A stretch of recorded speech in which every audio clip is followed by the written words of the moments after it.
2. Oops. There you go. Into, there we go. What up, ladies and gents? Part 2 of the Business Bros podcast today. It is Wednesday, hump day, and we got a good show for you today. Selling Mount Helix. It's gonna be fun. Shut up and sit down.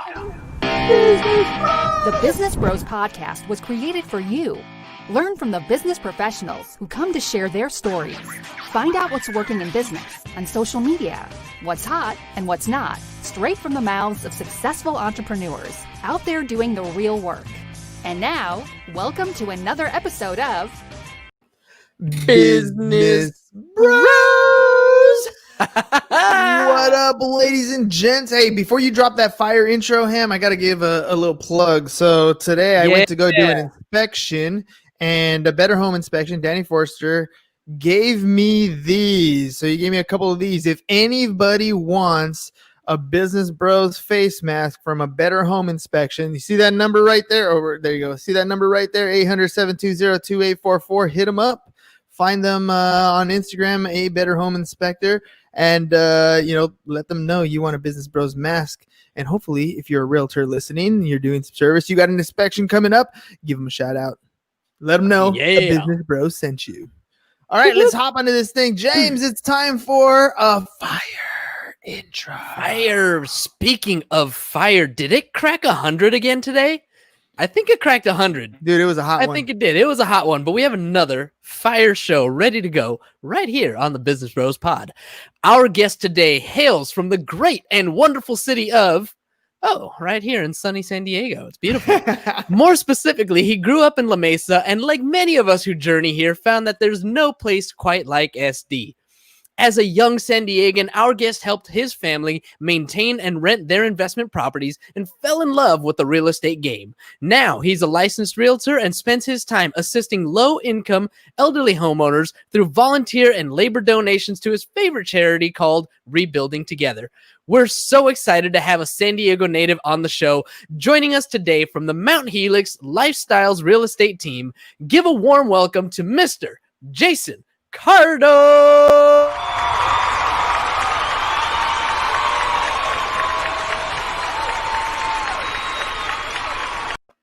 Welcome to the show, Jason.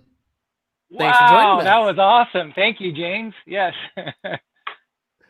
Dude, we like to have fun here on the Business Bros podcast. So that we do. James does a little bit of Google searching for you, and there you go. Everything about you, Jason, can be found online. How do you like that? It's different from when we were growing up, right? Oh, definitely. Yes, I've been keeping up with the websites and social media over the years. So I'm not the biggest expert, but when you Google me, I think it's kind of amassed a lot over the years. I try to keep everything current. So yes, for good or bad, you can find me out there on the internet. Mm-hmm. That's right. Let me ask you, because we come from an old school time. You know, back when I was growing up, we had these big old fat books called the Yellow Pages, where we used to find information on businesses. And there was this other big fat book called the White Pages, where we can find people's phone numbers and that sort of stuff. This is prior to something as simple as Googling it, right? That Google wasn't even a word in my vocabulary growing up. And you've managed to establish yourself and build a real estate business using what is now known as old school tactics, right? I mean, they're still practical, tactical pieces of advice that many of the real estate coaches that I've talked to have that still implement today. Things like picking up the phone and prospecting, talking to somebody new, getting in front of people, tell them what it is you do. Tell me a little bit about your journey into the real estate space and how it's shifted now that we're in, I guess, a post-internet, post-COVID world. Yeah. Well, like you said, I started out with my family. My mom, she had rentals. And so whenever someone would move out, I'd go there and paint and take the trash out and, hear a lot of times it wasn't the best move out. So I'd hear the story. I think one time she took the pink slip to someone's car for rent. And my mom's a nice church lady, but she would just be too nice to these, to people. And so that's the interesting thing. She was always the real estate person and had rentals. She was never licensed, and my dad wasn't really into it or didn't want to be a part of it. But she inspired me. I saw, even when she didn't do things perfectly, it always worked out. And over time, I saw how real estate, how it helped her over time. And so I guess she would be the big inspiration. You, it's for funny. me. So, My father-in-law tells me about his grandma, and he said that one time he went to grandma's house because they all lived in the same neighborhood, right? So they were all close by. So he would go to grandma's house to grab some good food because grandma always makes good food. And he said he would sit there and eat the cookies or whatever. And he's sitting with grandma. And one day grandma reaches down, she picks up a pile of dirt and she looks at it. She goes, "Mijo," and she's like letting it drop to the ground. She's like, "This is gold right here. This is gold." And he looked at grandma like, "Man, my grandma's losing it, right? There's no way, grandma, that is not gold." But what she was talking about was exactly that. The dirt that we have, the land that you own, when you can own a rental property, when you can own a piece of property, that's gold. Back then you could buy a house, for $5,000, $10,000, where today that same house is going to cost you, especially here in San Diego, upwards of $500,000. That is what happens over time. And so grandma was right. That was gold. It was dirt. It was gold, but that's what people have been working to acquire. And it seems like your mom kind of had that same mentality. How did that transfer over to you? Yeah, I mean, well, and that was the thing too. Maybe like with your grandma, the first house they bought was to live in, and then as I guess when they had me, or they're high school sweethearts from Connecticut, and my mom and dad came out for the Navy. They lived down in the North Park area.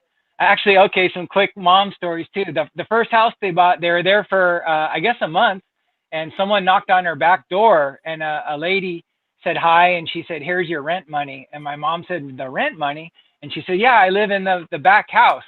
So I mean, that just sounds amazing to me. How can you buy a home and not know it was two homes on one lot? But I guess she did. And so I mean, my mom had a lot of good serendipity type stories like that. She said since then that home has been, I guess they did sell that home. You know what too? And I like you said, that was back in the phone book, no internet. I think they bought it with all the furniture in there too. Some guy was older and wanted to move out into a rest home, and somehow it just happened, and they probably just moved in and put their clothes in the dresser or something. I don't know. Fine by me. Yeah. No, I don't know, but I mean, it was interesting how I think back then it was one piece of paper and you sign and you don't really know what's happening. And but that home was taken down and built to apartments, but then they bought another home in North Park. And so, I think, and as you guys know, there's investment, but also kind of emotional. The home they're in now in Rancho San Diego, I guess a realtor took them out on a Sunday.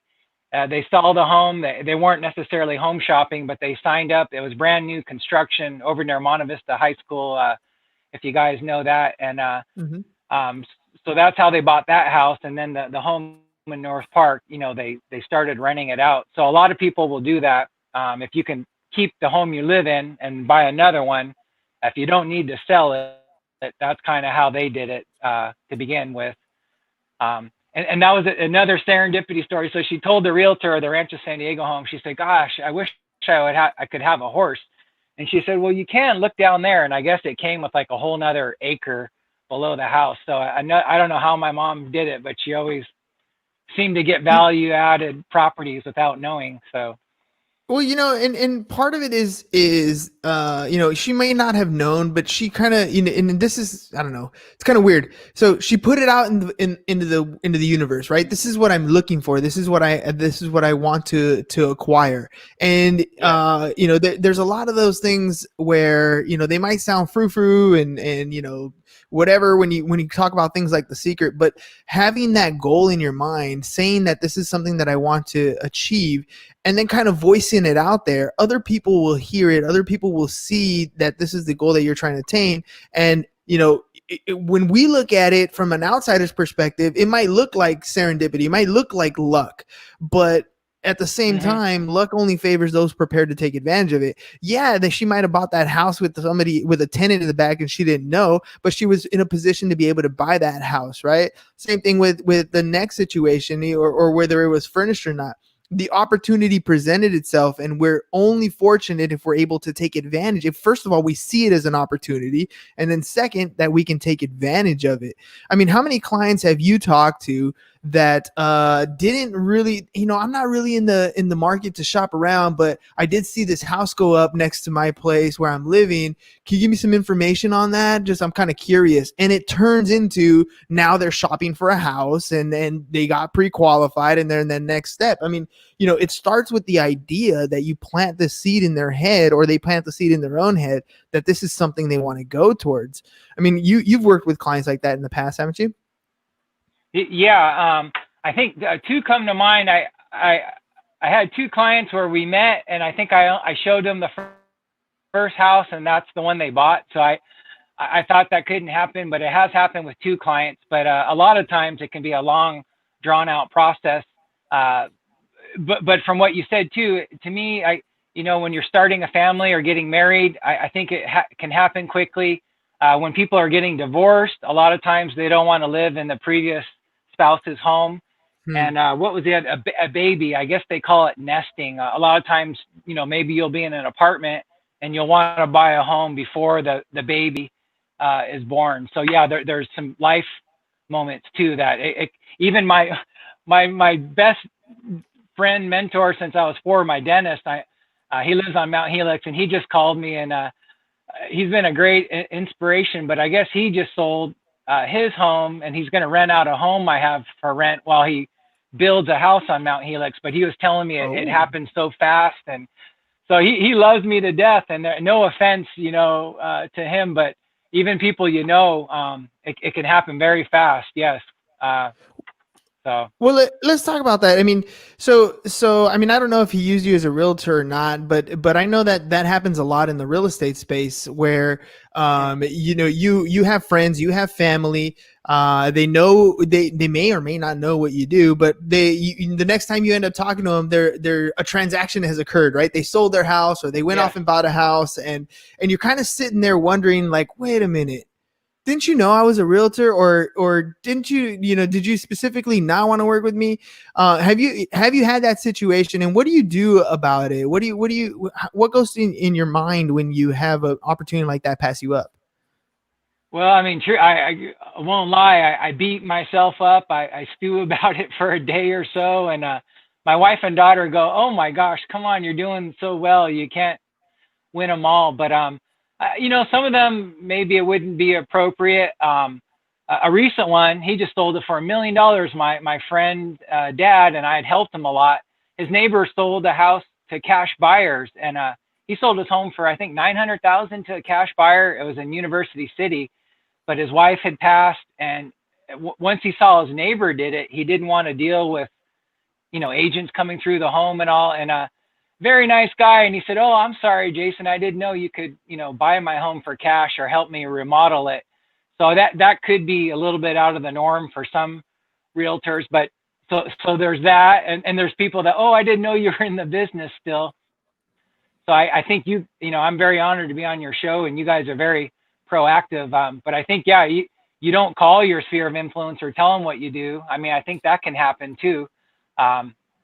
So I don't know if that answers your question, but it kind of does. I mean, it kind of does. Think of it like this. In my opinion, it's one of those things where if you are not constantly marketing yourself, in other words, getting in front of people and telling them what it is that you do, just like you said, your circle of influence, we have this impression in our minds that because I hold a license, because I'm at my job every day, because I'm looking over my contracts on a regular basis, because I'm talking to my clients, we assume that everybody else is kind of watching what we're doing, like the world revolves around us, and we forget about some of these proactive things that we need to do, right? We forget about the fact that we need to call some of these people that haven't talked to us, because you do get answers like, "Oh, I didn't know you were still doing that," or worse, right? The other side, which is worse, is, "Well, you know what? And I've had this before. It's because you seemed like you were busy doing a lot of things. I didn't want to bother you." Right. And that's another aspect of it. So on the one hand, making sure that you tell people, hey, you know what, I'm still in the business and I'm here to help you.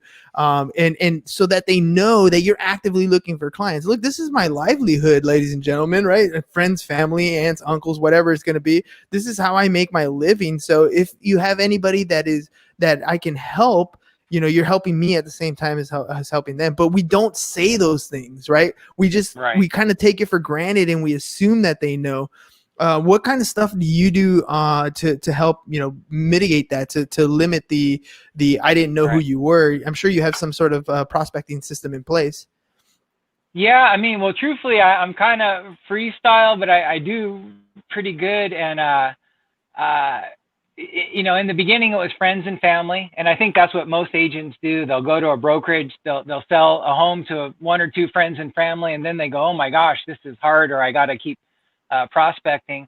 And so a database, I have been using Excel or Outlook, but I've been using Wise Agent for a CRM, and I'm really enjoying that.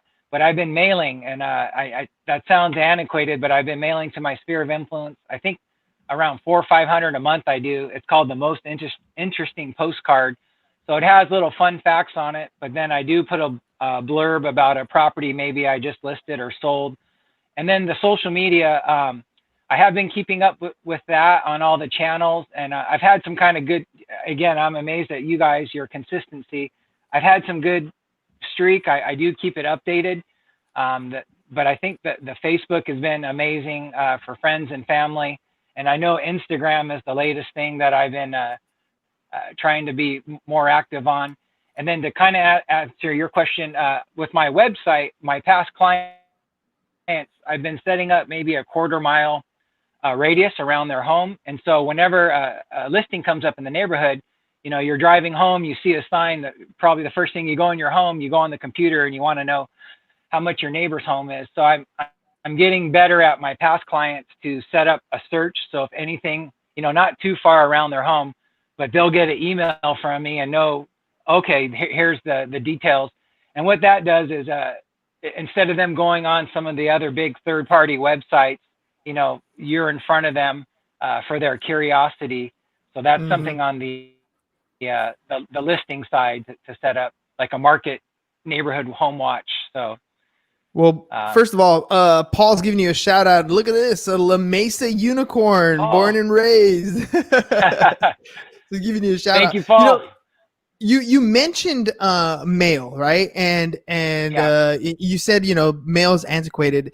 You know, the funny thing is things go in cycles, and I honestly believe that and this is a testament to Eric Gilman, part of our 5 a.m. club. Shout out to the Justice League, our 5 a.m. club. But he does this thing called he actually, you know, and I have the book somewhere up here. I forgot who the author is, but it's from the Thank You Economy. And what he does every day is he sends out handwritten thank you notes. And you know, to receive mail, like right now in our inbox, in my own inbox, my Gmail inbox, I'm either doing the email, I'm deleting the email, or I'm delegating, right? And most of the time I'm deleting it because it's junk mail that's already getting highlighted. I don't even open it. It's going straight into the trash. You do a lot of the same thing with regular mail. But if it's a handwritten note, if it's a handwritten envelope, I'm going to open it. If it's kind of like not a regular envelope, maybe you throw in like a little magnet or a little toy or a little trinket in there and it's not flat, it's got like some dimension to it, I'm going to open it. If you send a FedEx package or a FedEx envelope type thing, I'm going to open it, right? There are certain things that we can use, even though it's snail mail, even though it's traditionally something that's antiquated.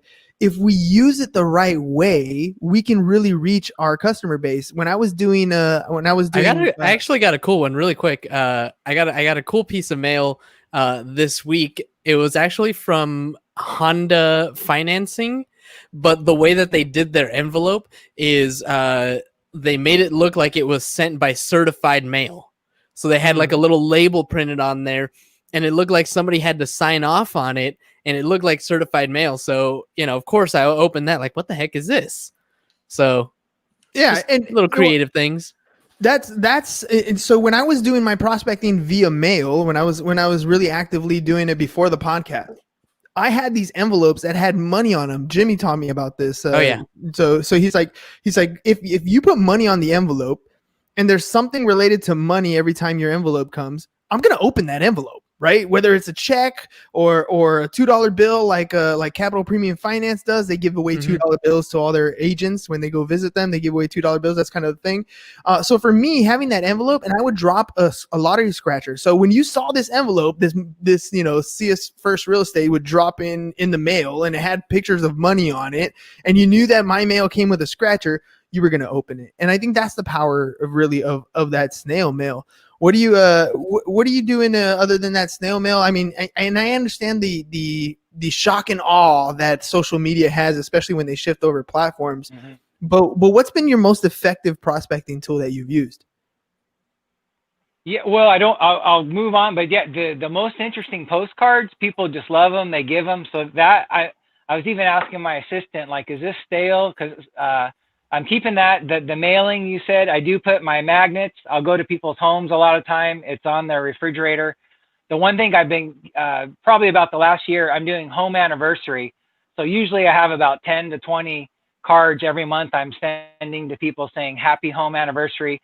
I've been using the HomeBot home valuation system you've probably heard of, setting up my clients with that, which is like their personal home valuation system. But it's not it's branded to you, not to any of the other big websites. So yeah, the home anniversary, and then, but yeah, the social media. I was doing YouTube videos and then blogs. So I have a WordPress site, and I use Buffer, if you guys have heard of that. So I'll write my WordPress blog, then it'll push it out to all my social media, and so that's been a thing. And so when I get a new listing, I'll do a video. I'll put information about the home, but I can put, neighborhood parks and things of that nature. So kind of what you guys are doing. Yeah, the blogs and vlogs. When you're busy, it seems like a time waster and all, but I've really been trying to do that. Even if I can't complete, like I'm trying to finish a blog on ADUs. I was going to try to do it one night, but it didn't seem right. So I've saved it as a draft. But that's the other thing. I know that instead of trying to do it each day, they're saying time block and do a bunch of them and then schedule. So I kind of have to have the feeling or not be distracted, but that's what I've been doing, trying to keep up on my blogs. So. It's crazy when you're self-employed how quickly one can be distracted. This little guy right here that I have in front of me, that guy can consume so much time if I let it, right? And it's easy for us to do things. Having a schedule and having us, having myself regimented to do certain things at certain times during the day and strategically planning what I want to accomplish in any given day, it helps me stay focused. What's one bad habit that you have right now that you're trying to get rid of that, every single one of us has it? For me, it was the most recent bad habit that I had that I was trying to get rid of was taking going back to sleep after my 5 a.m. call. So I had a bad habit of I would get up, I would do my 5 a.m. call, I would work out, I'd go for a run, and then I'd have this 2-hour nap right after. And I was like, this is not going to work. It went from having a 20 to 30 minute nap to saying, oh, I can go a little bit longer. And so I cut it all the way back. And now I'm back at not taking a nap or making it really small. But that was one of those habits where now I'm taking away an hour or 2 hours of my day because I go back and take a nap after I work out, where I could have had productive time. So what about you? Yeah. What's one bad habit that you're trying to get rid of right now? Well, you kind of said the email. I set up a folder and a junk mail. Even email I don't really read. I keep because I just like to see what other people are doing.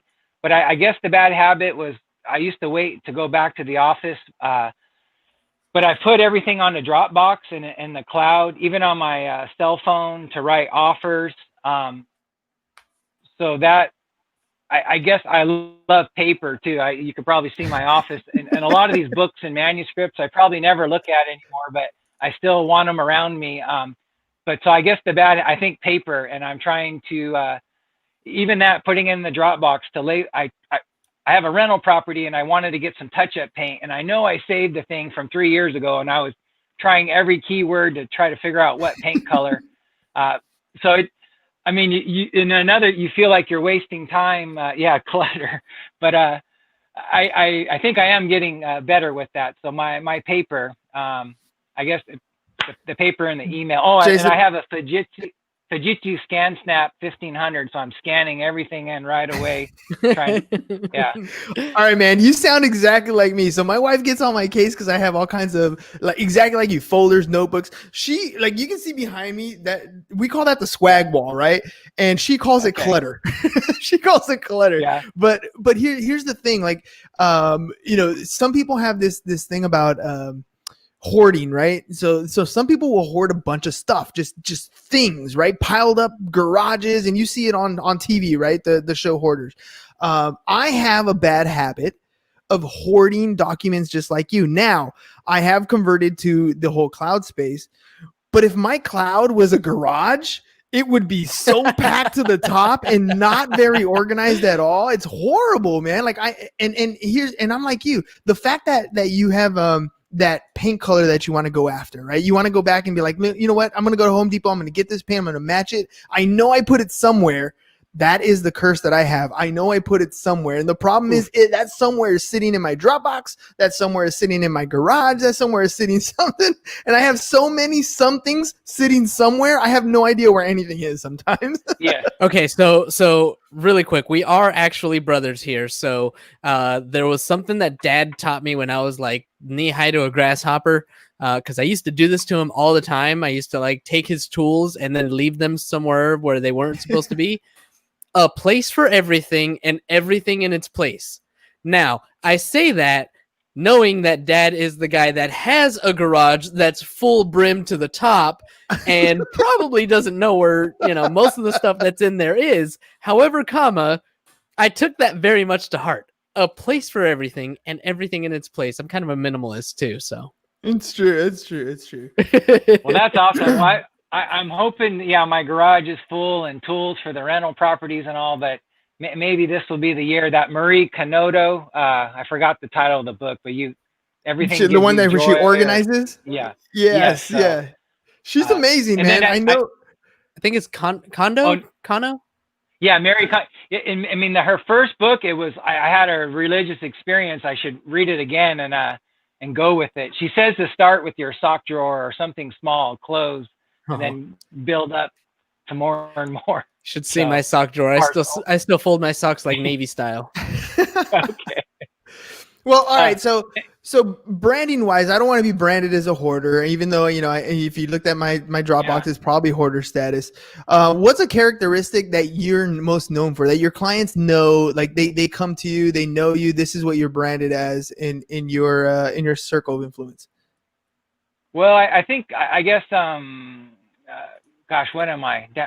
Down to earth, or I'm a regular guy, do-it-yourselfer. Well, yeah, with clients, I help them clean out the home and stage it and all. So I think hands-on, I would say, would be what it is, hands-on. I guess. Yeah, and then I see we're getting a little bit to the end of the podcast, but I didn't know if you wanted to talk about the vacation rental real quick. The VRBO is what I do. Yeah, let's do it. And Julian. So Julian is my new love, kind of. I have my vacation rental going up there, and you had a guy on that had a bunch of vacation rentals. I only have one, and it's going like clockwork. It's taken me a couple of years, but I just wanted to tell you guys that. So that vacation rental thing, what's been your experience so far transferring from a traditional rental to making it a vacation rental? Why the change? Why the shift? Yeah, well, the building, it's in Julian. I had a well, septic, and I was always fixing it up in the weather. And one of the last tenants left without rent and left it a mess. And I was getting about $600 a month. And I said, you know what? I had the money and I wanted to remodel it. So I said, let's do the vacation rental thing. I'm still one of the cheapest or best rentals in Julian, about $90, $100 a night. But now I'm getting, I don't know, $1,200 to $1,500 a month just for that. Whereas I'm sure you guys have heard stories, I'm doubling my rent potential essentially. And then I can actually use it myself too, which, Julian here is kind of a nice place.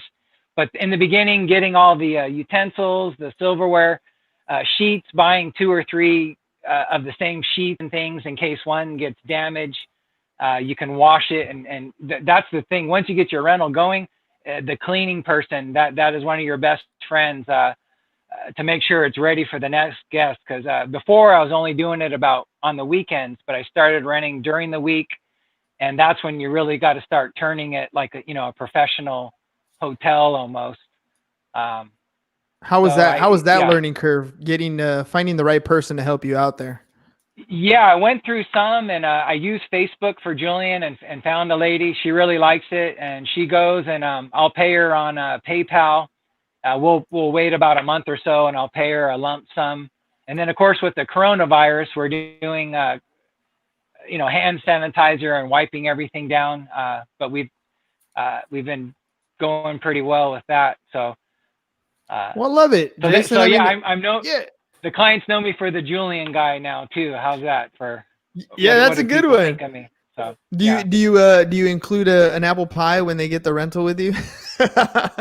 I don't, but it's a commercial strip mall, and I'm across from the Nickel Beer Company, and then the Julian newspaper is one of my tenants. So I do try to give them a Julian newspaper. I have a concierge book on the coffee table of the restaurants and things.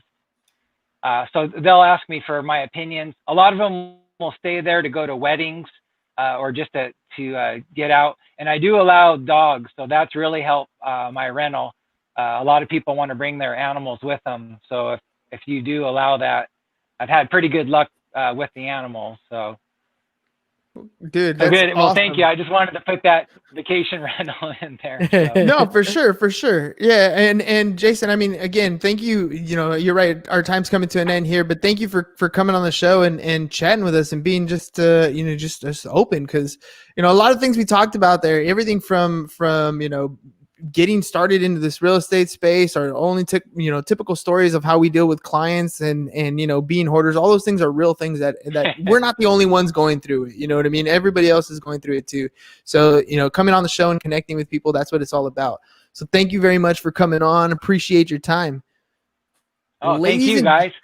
Before you head out, why don't you tell our listening audience what the best way to get in touch with you? Well, I see it scrolling on this site there. It's mounthelixlifestyles.com, and my cell phone is 619-347-6337. And a lot of texting, so you could text, call, or email. And then, like you said, I have all my social media icons on my website. So if you want to follow or direct message me that way. And remember, ladies and gents, Jason's got that Julian vacation rental. I'm going to get the card here. Let's see. I should have put it. Here we go. There it is. So that's that. And I got a website there, but this is on a VRBO that I use. So yeah, if you'd like to stay, let me know. So check it out. All right, Jason, thank you very much. Ladies and gents, enjoy the rest of your Wednesday afternoon. We'll be back with another show tomorrow. Thanks again, Jason. Peace. All right. Thank you, guys. All right. Bye-bye. And we're out. Thank you for listening to the Business Bros Podcast. Are you looking to get more clients or to increase your income? Hernan, the business bro, can help you generate referrals through the power of podcasting. And James, the insurance bro with Pipeline Insurance, can help you effectively add insurance to your existing business. If you are ready to create wealth today and generational wealth for tomorrow, email businessbros@csfirst.com to schedule a free consultation, or join the Business Bros Network, www.businessbros.biz.